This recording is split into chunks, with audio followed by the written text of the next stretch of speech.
We've talked briefly about the merits to understanding Stoic philosophy, but perhaps we can go a little deeper by reading some of the words from an ancient Stoic philosopher. Marcus Aurelius is one of the most well-known Stoics, if not the most well-known, and his book, Meditations, brings many of philosophy's principles to light in very short yet concise passages. For those who don't know about him, I'll give a quick synopsis. Marcus Aurelius is emperor of Rome, who is faced with war, disease, difficult politicians, betrayals from people he trusts, burying his children, and a whole lot of other troubles. Despite all this going on in his life, he finds the time to self-reflect and write down inspiring words. These thoughts are assembled into a book we call Meditations.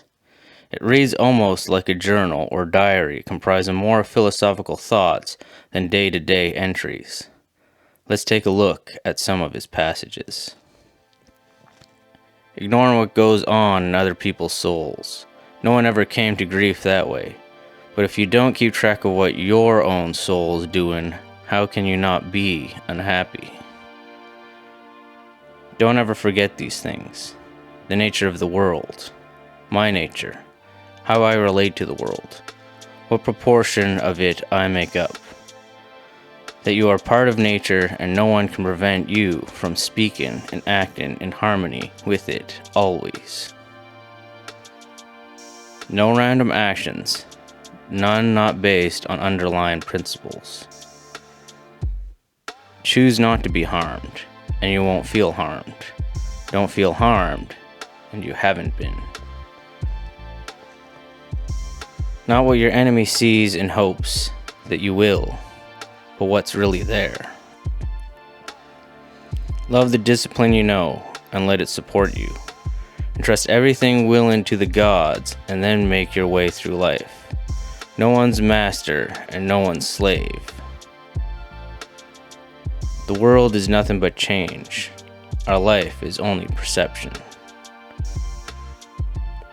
Anywhere you can lead your life, you can lead a good one. I was once a fortunate man, but at some point fortune abandoned me. But true good fortune is what you make for yourself.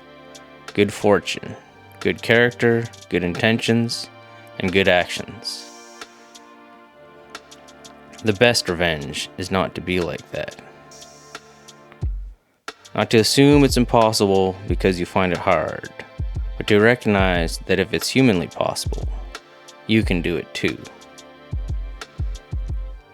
Disgraceful for the soul to give up when the body is still going strong. Don't be ashamed to need help. Like a soldier storming a wall, you have a mission to accomplish.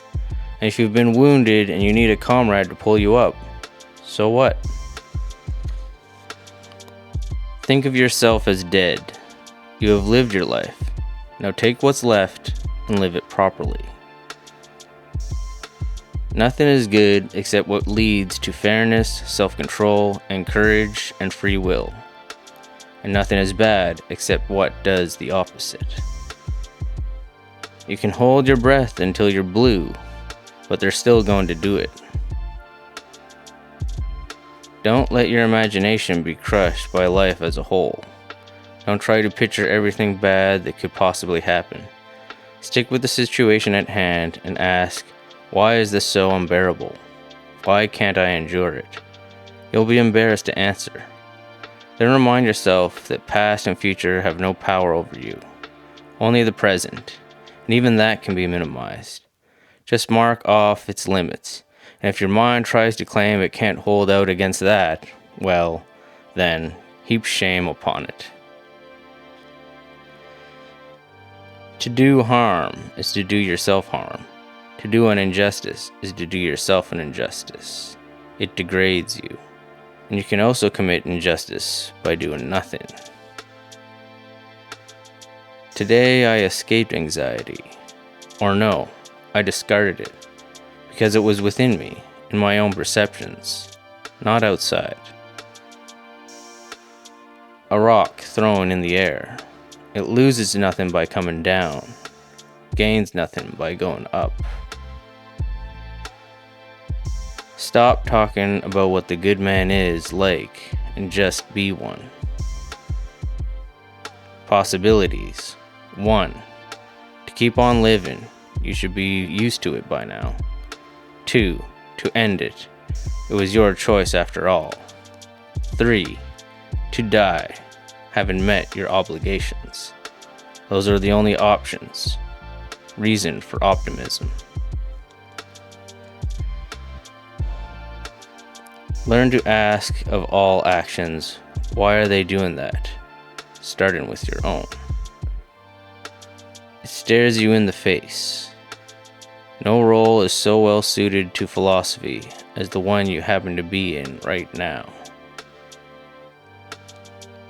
Socrates used to call popular beliefs the monsters under the bed, only useful for frightening children with. Your 3 components: body, breath, mind. 2 are yours in trust. To the 3rd alone, you have clear title. It's time you realize that you have something in you more powerful and miraculous than things that affect you and makes you dance like a puppet. What's in my thoughts at this moment? Fear, jealousy, desire, feelings like that. An incentive to treat death as unimportant. Even people whose only morality is pain and pleasure can manage that. And if you like that video, then you can check out my book where I talk about that and many other issues that might help you. It's got a title so edgy, I'm not even sure if I can say it on YouTube. So check it out in the description. And as always, if you want, you can like, subscribe, and all that other fun stuff. More videos coming, of course.